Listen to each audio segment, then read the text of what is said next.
ശ്രീത്ത് വിളിച്ചിരുന്നു. ശ്രീത്ത്, എന്തായാലും ഇന്ന് നാളെയിലേക്ക് ആ തീരുമാനം പോവില്ല എന്ന് ഉറപ്പിച്ച് പറയുന്നുണ്ട് ചില നേതാക്കൾ. മാത്രമല്ല സണ്ണി ജോസഫ് അടക്കം ചില സൂചന നൽകുകയും ചെയ്തു. ആ തീരുമാനം പ്രഖ്യാപിക്കണമെങ്കിൽ തീരുമാനമുണ്ടാകണം. പക്ഷേ ഇതുവരെ നമുക്ക് കിട്ടുന്ന വിവരം ശ്രീജിത്ത്, കേരളത്തിനടുത്ത് മുഖ്യമന്ത്രി ആരാകണമെന്ന ചർച്ചകൾ അതിസങ്കീർണമായ ഘട്ടത്തിലേക്ക് മല്ലികാർജുൻ ഖാർഗെയുടെ വസതിയിൽ കടന്നിരിക്കുന്നു എന്നാണ് ശ്രീജിത്ത്. ഹാഷ്മി, ഈ ചർച്ച അതിസങ്കീർണമാകുമെന്ന കാര്യത്തിൽ ഒരു തർക്കവും വേണ്ട. കാരണം 3 പ്രധാനപ്പെട്ട നേതാക്കളാണ് മുഖ്യമന്ത്രി സ്ഥാനത്തേക്ക് മത്സരിക്കുന്നത്. 3 പേരുകളാണ് ഉയർന്നു വന്നിരിക്കുന്നത്. അവർ 3 പേരും വിട്ടുവീഴ്ച ചെയ്യാൻ തയ്യാറാകത്തിടത്തോളം ഈ കാര്യത്തിലൊരു തീരുമാനമെടുക്കുക ഹൈക്കമാൻഡിനെ സംബന്ധിച്ചിടത്തോളം വളരെ സങ്കീർണമായ ഒരു പ്രശ്നമായി മാറുകയാണ്. മാത്രമല്ല, ഏതെങ്കിലും ഒരാളെ മുഖ്യമന്ത്രിയായി നിശ്ചയിച്ചാലും മറ്റു 2 നേതാക്കൾക്ക് സ്വീകാര്യമായ ഒരു പാക്കേജ് ഉണ്ടാക്കുക കൂടി വേണം. അപ്പോൾ അതിനെന്ത് പോംവഴിയാണ് എന്നുള്ളതിനെക്കുറിച്ച് നമുക്ക് മുന്നിൽ, മാധ്യമങ്ങൾക്ക് മുന്നിൽ ഒരു സൂചനയുമില്ല. കോൺഗ്രസ് ഹൈക്കമാൻഡിന് ഈ മുഖ്യമന്ത്രി സ്ഥാനത്ത് നിന്ന് തഴയപ്പെടുന്ന അല്ലെങ്കിൽ ഒഴിവാക്കപ്പെടുന്ന നേതാക്കൾക്ക് വേണ്ടി എന്തെങ്കിലും ഒരു പ്ലാനോ പദ്ധതിയോ ഉണ്ടോ എന്ന കാര്യം ഇനി അറിയേണ്ടിയിരിക്കുന്നു. ഉണ്ടെങ്കിൽ തന്നെ ആ പ്ലാനും പദ്ധതിയും ഒഴിവാക്കപ്പെടുന്ന നേതാക്കൾക്ക് സ്വീകാര്യമായി മാറുകയും വേണം.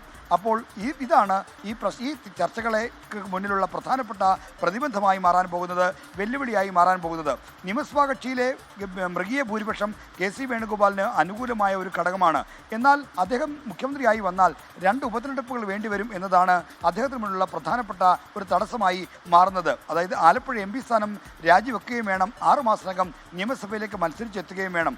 ഇപ്പോൾ നടക്കുന്ന ഒരു പ്രതിഷേധവും പൊതുവികാരവും ഒക്കെ കണക്കിലെടുക്കുമ്പോൾ ഉപതെരഞ്ഞെടുപ്പുകൾ ജയിക്കും എന്ന ആശങ്ക ചില നേതാക്കന്മാരെങ്കിലും പങ്കുവെക്കുന്നുണ്ട് എന്നതും വിസ്മരിച്ചുകൂടാ. ഈ ചർച്ചകളും ഹൈക്കമാൻഡിന് മുന്നിലുണ്ട്.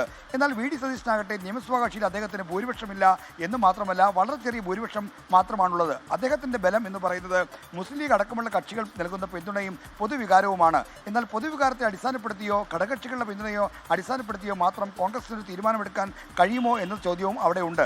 അതുകൊണ്ട് തന്നെ സതീശിന്റെ കാര്യത്തിലുള്ള പ്രശ്നം അവിടെ ഇവിടെ ഈ പറയുന്ന ആത്യന്തികമായി ഇതൊക്കെ ഈ മാനദണ്ഡം എന്ന് പറയുന്നതൊക്കെ ഫ്ലെക്സിബിൾ ആണ്. ആത്യന്തികമായി ഉണ്ടാവുക ഹൈക്കമാൻഡിന്റെ താല്പര്യവും ഹൈക്കമാൻഡിന്റെ തീരുമാനം തന്നെയാണ്. ഇപ്പോൾ MLA-മാരുടെ അംഗബലമാണ് ഏറ്റവും പ്രധാനമെങ്കിൽ പ്രതിപക്ഷ നേതാവ് ആയിരിക്കുന്നത് കഴിഞ്ഞ തവണ VD സതീശനായിരുന്നില്ല, അത് രമേശ് ചെന്നിത്തലയായിരുന്നു. പക്ഷേ ആ ഘട്ടത്തിലെ തീരുമാനപ്രകാരം RC വേണ്ട, VD വരട്ടെ എന്ന് തീരുമാനിക്കുന്ന ഹൈക്കമാൻഡ്. അതുകൊണ്ട് ഏതെങ്കിലും തരത്തിലുള്ള ഒരു മാനദണ്ഡം അത് ഹൈക്കമാൻഡ് ലംഘിക്കാൻ കഴിയാത്ത ഒരു മാനദണ്ഡം എന്നൊന്നും പറയുക സാധ്യമല്ല. ആത്യന്തികമായി തീരുമാനിക്കപ്പെടുന്നത് അല്ലെങ്കിൽ പ്രഖ്യാപിക്കപ്പെടാൻ പോകുന്നത് എന്താണോ രാഹുൽ ഗാന്ധിയുടെ ആഗ്രഹം, എന്താണോ പ്രിയങ്കയുടെ ആഗ്രഹം, എന്താണോ ഖർഗെയുടെ ആഗ്രഹം, ഹൈക്കമാൻഡ് ആഗ്രഹം തന്നെയാണ് തീരുമാനം വരാൻ പോകുന്നത് അല്ലേ? മാനദണ്ഡം എന്താണെങ്കിലും ശ്രീജിത്ത്. ഹാഷ്മി, അങ്ങനെ നിയമസഭാ കക്ഷിയിലെ ഭൂരിപക്ഷത്തെ പൂർണ്ണമായും തടഞ്ഞുകൊണ്ടോ ഒന്നും തീരുമാനമെടുക്കാൻ കഴിഞ്ഞില്ല. കഴിഞ്ഞ തവണ പ്രതിപക്ഷ നേതാവായി VD സതീശൻ വന്നത് അദ്ദേഹത്തിന് പിന്തുണ ഇല്ലാതെയൊന്നുമല്ല, മറിച്ച് KC വേണുഗോപാലിനെ അനുകൂലിക്കുന്ന AP അനിൽകുമാറും ഇരിക്കൂർ MLA സജീവ് ജോസഫും അടക്കമുള്ള ആളുകൾ VD സതീശന് പിന്തുണ നൽകിയത് കൊണ്ട് കൂടിയാണ് ആ ഘട്ടത്തിൽ KC വേണുഗോപാലിൻ്റെ അടക്കം പിന്തുണ കൊണ്ടാണ് VD സതീശൻ പ്രതിപക്ഷ നേതൃസ്ഥാനത്തേക്ക് വന്നത്.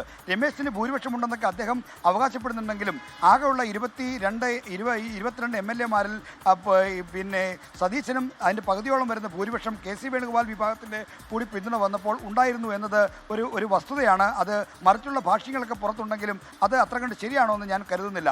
മാത്രമല്ല, MLA-മാരുടെ ഭൂരിപക്ഷം മാത്രമല്ല ഹൈക്കമാൻഡിൻ്റെ തീരുമാനത്തെ സ്വാധീനിക്കുന്നത് എന്നത് വേണമെങ്കിൽ പറയാം. അല്ലാതെ മറ്റ് നിയമസഭാ കക്ഷിയിലെ ഭൂരിപക്ഷത്തെ പാടെ നിരാകരിച്ചുകൊണ്ട് കഴിയില്ല. ഇപ്പോൾ ഏറ്റവും ഒടുവിൽ നമുക്ക് തെലങ്കാന മുഖ്യമന്ത്രി സ്ഥാനത്തേക്ക് രേവന്ത് റെഡ്ഡി കടന്നു വന്നതിനെക്കുറിച്ച് പരിശോധിച്ചാൽ അതുണ്ട്.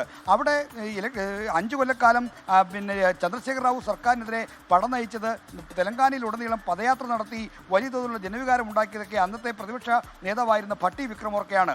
എന്നാൽ അവിടെ മുഖ്യമന്ത്രിയായത് രേവന്ത് റെഡ്ഡിയാണ്. കാരണം രേവന്ത് റെഡ്ഡിയാണ് തിരഞ്ഞെടുപ്പ് കാലത്തെ ഉള്ള അവരുടെ മൊത്തത്തിലുള്ള ഒരു മാനേജ്മെൻറ്റിൻ്റെ ഘടകമായി അവിടെ വന്നത് രേവന്ത് റെഡ്ഡിയാണ്. എന്നാൽ പാർട്ടിയിലെ സീനിയോറിറ്റിയിൽ രേവന്ത് റെഡ്ഡി ഭട്ടി വിക്രമോർക്കയാൽ എത്രയോ പിന്നിലാണ്. 2017 മാത്രമാണ് കോൺഗ്രസിലേക്ക് രേവന്ത് റെഡ്ഡി.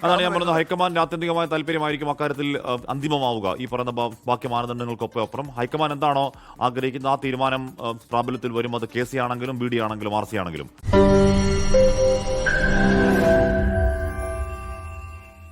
ലോകത്തെവിടെയായാലും ഏത് സമയത്തും 24 വാർത്തകളും ഓഗ്മെന്റഡ് റിയാലിറ്റി പാക്കേജുകളും എക്സ്പ്ലെയിനറുകളും വിശദമായി കാണാൻ ഞങ്ങളുടെ YouTube ചാനൽ നിങ്ങൾക്ക് സബ്സ്ക്രൈബ് ചെയ്യാം.